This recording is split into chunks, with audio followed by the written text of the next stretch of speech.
Sometimes fate doesn't knock. It simply stands at the doorstep, waiting until a person notices how quiet the house has become. That year, the wind in the Yellowstone Valley came down from the north, carrying the scent of early snow.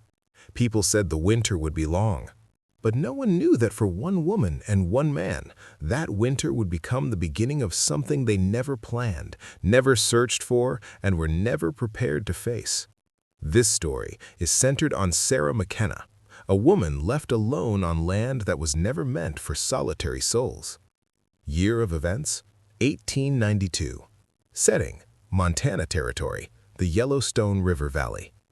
Sarah McKenna stood at the edge of her claim and watched the shadow of the mountains slide slowly across the valley. The light faded early there, swallowed by the long backs of the hills, and every evening felt like a reminder that the land decided the rhythm, not the people who tried to live on it. The house behind her was still new, its boards barely weathered, yet it already carried the look of something worn thin. Wood could age faster than years allowed when grief settled into it. Her husband had died in the spring, and the earth seemed to have known before she did how permanent that loss would be. The fence leaned where it once stood straight. The cattle drifted farther each week, as if no longer certain this place held authority. Neighbors who had once stopped by with tools or coffee now passed at a distance, not out of cruelty, but caution. In that valley, a woman alone was seen as unfinished business, something that would either be corrected or erased by time. Sarah had not left. Each morning she rose, worked the land, and returned to the house with the same quiet determination. She repaired what she could, ignored what she could not, and slept lightly, listening to the wind move through the grass like water. At night, the silence pressed close, heavier than darkness. It was not fear that unsettled her, but the sense that the house itself was waiting for something that never arrived. The rider appeared late in the afternoon, cutting across the lower field where the grass bent unevenly beneath the horse's hooves. Sarah saw him before she heard him, a solitary figure moving without urgency. He did not carry himself like a man chasing work or running from trouble. He rode as though time had loosened its grip on him. The horse stopped at a respectful distance from the house. The man dismounted slowly, dust clinging to his coat, his movements measured, as if conserving what little energy he had left. His name was Ethan Brody, though she did not yet know how long that name had followed him or how many places it had already worn thin. He was not looking for employment or shelter in the usual sense. What he carried with him was something heavier and less defined, a past that trailed behind him like a shadow he neither tried to outrun nor invite back. The land had drawn him in for reasons even he could not fully explain, offering space instead of answers. Sarah watched him from the porch, weighing the risk without pretending it was anything else. She had learned that solitude sharpened judgment but dulled certainty. Letting him stay was not an act of trust. It was the quiet exhaustion of making every decision alone, day after day, without witness or relief. She allowed him a few days, time enough for the weather to turn or for him to move on. Time enough, she told herself, for nothing to change. That evening, as the light finally slipped behind the mountains and the valley cooled, the house no longer felt entirely empty. It did not feel safe or whole, but it felt less like it was holding its breath. Outside, the wind shifted direction, carrying with it the promise of snow and the weight of a winter that would test everything left standing. Ethan proved useful without announcing himself as such. He worked the land the way a person worked alongside something older and less forgiving, never rushing, never forcing. He straightened posts that had sunk into the soil, reinforced beams that had begun to sag, and moved through the days with a quiet efficiency that did not demand attention. His hands bore the marks of someone who had learned patience the hard way. Sarah watched him from a distance. She kept herself occupied, finding reasons to stay apart, measuring space as carefully as she measured supplies. Every movement still registered as a possible threat. Trust, to her, had become a luxury she could no longer afford. Yet she could not ignore the changes. The land responded. Not dramatically, not with sudden abundance, but with small signs of resistance against decline. He treated the soil as if it had memory. He turned it gently, tested its weight, adjusted his work to the slope and the wind. There was no sense of conquest in what he did, only persistence. Sarah noticed that the cattle wandered less, as if boundaries had been restored in ways she could not immediately see. Even the house seemed steadier, its walls less prone to creak under the evening cold. Days passed, then a week. The rhythm of shared labor settled into something almost natural, though neither of them named it as such. They moved around each other without friction, careful not to cross invisible lines. Sarah slept slightly deeper, though she still woke before dawn, her mind already running through lists of tasks and risks. It was during one of those early mornings that she began to understand the land had drawn attention. A rider passed along the distant ridge, not close enough to be a neighbor, not far enough to be coincidence. Later came a letter delivered by a boy who would not meet her eyes. The words inside were polite but heavy with implication. Questions about boundaries, mentions of unresolved claims, references to debts that had been buried with her husband only in spirit, not on paper. Sarah read the letter twice, then folded it carefully and set it aside. She had known this moment would come, even if she had hoped the valley might forget her for one more season. Her husband had left behind more than grief. There were signatures that had never been finalized, lines on maps that shifted depending on who held the ink. What looked secure from a distance began to reveal its weaknesses when examined closely. By the end of the week, the signs multiplied. A man from the south sent word through intermediaries expressing interest in the land. His holdings were vast, his influence quiet but firm. He did not threaten, he did not need to. He waited, confident that pressure and winter would do the work for him. Sarah understood the rules well enough. A woman alone could hold land only as long as no one truly wanted it. Once attention settled, survival became a matter of endurance rather than ownership. If she failed to prove her claim through labor and presence, the valley would swallow her efforts without ceremony. She worked harder, pushing herself through exhaustion, determined to leave no corner untouched, no task undone. Ethan continued alongside her, never asking questions, never offering explanations. His presence became another tool, as necessary as the plow or the fence wire. She did not thank him. Gratitude felt too close to dependence. As autumn deepened, the land tested her resolve. Frost crept into the mornings, stiffening the soil and slowing the work. Each day carried the weight of an unspoken deadline. Sarah knew that if she did not secure her place before winter closed in, the spring would not belong to her. The valley had begun to watch, measuring her strength, waiting to see whether she would stand or quietly disappear. The pressure arrived quietly, through shadows and absence. First, the livestock vanished from the pastures, leaving only empty tracks in the frost-hardened earth. Then came the strangers, lingering near the fence lines, asking questions that carried more intent than curiosity. Their presence was a weight Sarah could not ignore, pressing against the edges of her days and seeping into her nights. Sleep became fractured, restless, a series of short breaths before dawn called her back to work. Yet she rose as always, boots crunching in the cold, hands steady, mind calculating every step that would keep the land hers. Ethan began to stay longer than he had first intended. It was not a request, not a favor. He stayed because he understood the path she faced, because he saw the quiet danger growing like a storm on the horizon. Together they sifted through dusty papers, fragile and yellowed, searching for any record that could anchor Sarah's claim. He helped her trace boundaries through old maps, reconcile debts left unsettled, and speak to the few neighbors who still remembered her husband's tenure on the land. Each conversation carried the weight of memory and the hint of judgment. Trust did not form easily between them. It unfolded in careful increments, like new shoots breaking through scorched soil. Every action was deliberate, measured, conscious of past betrayals and lingering suspicion. Sarah noticed it in the way he moved through the house, the way he handled fragile documents, the silence that carried understanding without expectation. It was slow, deliberate, a bond forged in necessity and the shared determination not to give ground.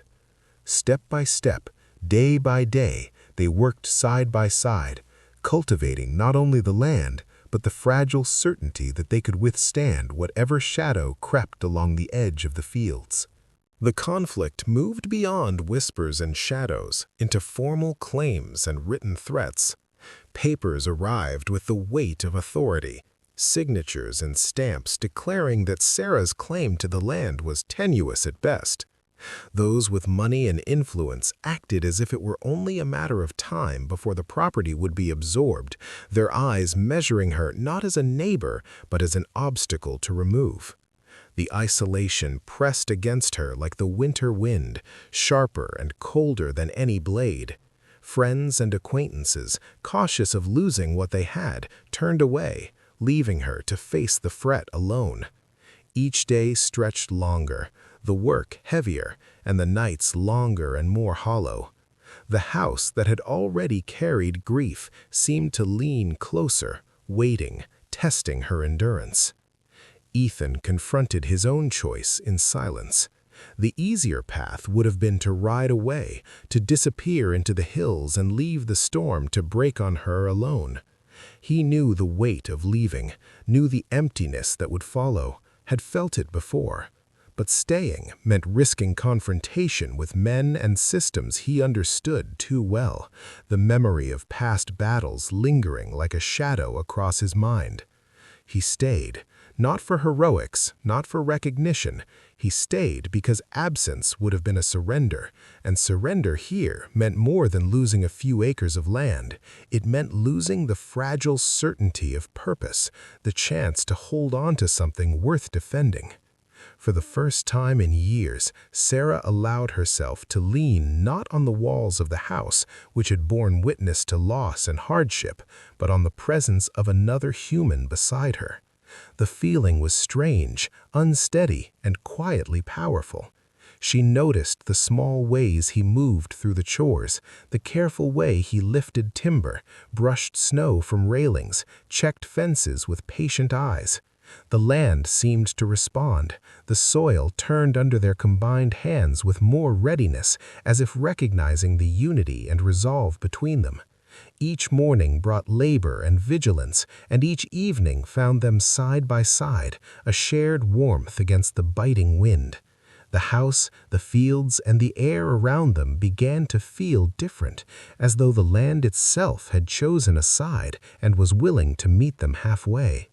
In that winter, as the valley remained quiet under frost and cloud, a subtle shift began, one that spoke of endurance, of loyalty, and of the unexpected strength found in standing together against a world that had once promised only solitude. The hearing unfolded without ceremony. There was no grandeur, no audience of the curious or the reverent. Only dust, the faint chill in the air, the shuffle of boots, and stacks of papers that carried weight far beyond their age. Old testimonies, long-forgotten names and signatures from people thought lost to memory surfaced, each one a small anchor holding the truth in place. Sarah moved through it with quiet steadiness. She no longer felt the need to explain herself, no longer sought permission to exist on the land she had worked and protected. Her presence alone, firm and deliberate, carried a claim that could not be denied. Ethan remained beside her, silent but vigilant, letting the weight of his choice settle without fanfare. The decision to stay, to support and defend, was not met with celebration or relief. It was a simple acknowledgement, a line drawn in the frost-tinged dust of the courthouse floor.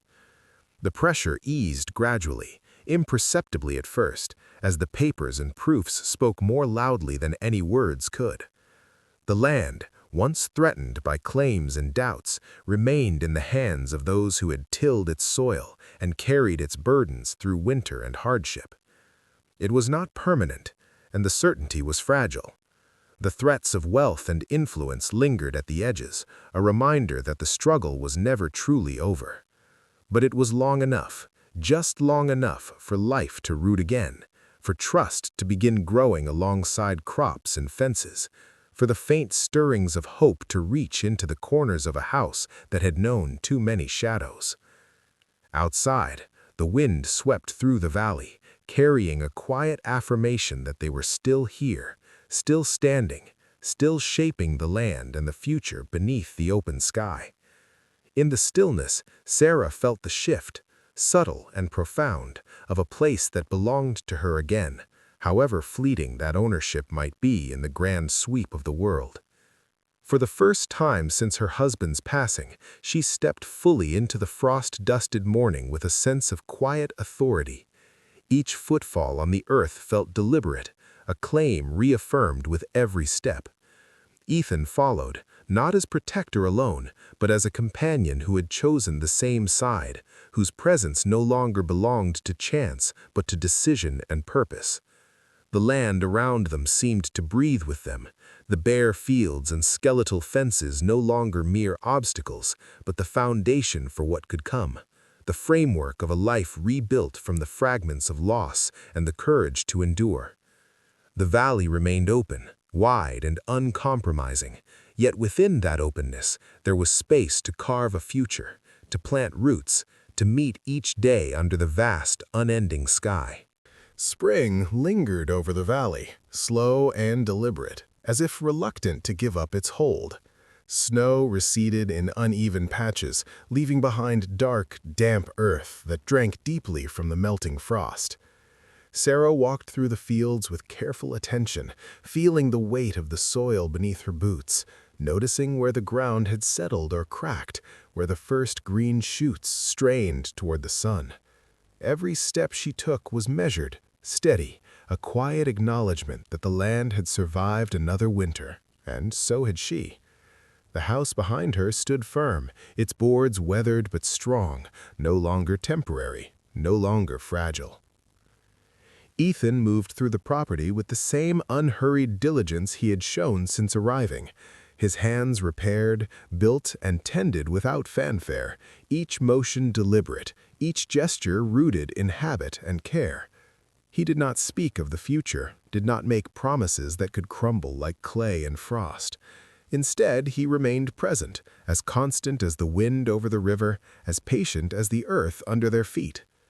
Their shared silence grew comfortable, a language of understanding that required no words, a bond forged through shared labor and quiet endurance. The land seemed to respond, not in gratitude, but in recognition. Crops took root where they had been sown, the fences held firm against wind and wildlife, and the barn stood ready to shelter animals and tools alike. Water ran steady through the valley, its flow a soft, persistent hymn of continuity. Each day, Sarah and Ethan moved through the rhythm of planting, clearing, and repairing, shaping ordinary actions into patterns that stitched life together into something lasting. They did not rush, did not demand triumph from the land. They worked with it, listened to it, and allowed themselves to be guided by its quiet logic. Long afternoons stretched across the valley, turning shadows into long, cool lines that crept slowly over the fields. Sarah paused often, letting her gaze sweep over the expanse, feeling the calm that had eluded her for so long. It was not joy nor celebration, but a firm, steady certainty. This was their place, and for now, it was theirs to keep.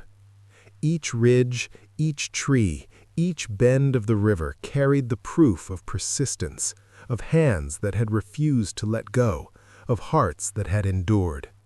Storms would come again, seasons would change, and challenges would return, but the present moment was enough. The valley held them, the house stood strong, and the lives they were shaping were grounded in labor, patience, and quiet devotion. Each morning the sun rose over the peaks, painting the frost and soil with gold light, and they greeted it not with fear or expectation, but with the calm knowledge that they had survived, and that together they could endure whatever lay ahead.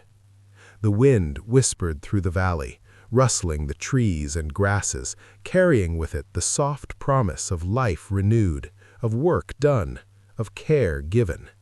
And in that gentle, unassuming moment, Sarah and Ethan found what they had been searching for. Not a victory proclaimed, but a life quietly, steadfastly claimed. The land, the house, and the rhythm of their days offered a sanctuary, a proof that endurance, patience, and silent courage could cultivate more than crops. They could cultivate hope. Subscribe to Dust and Devotion Tales to follow stories of perseverance, quiet strength, and hearts that endure in the face of a world that often forgets the value of steady devotion.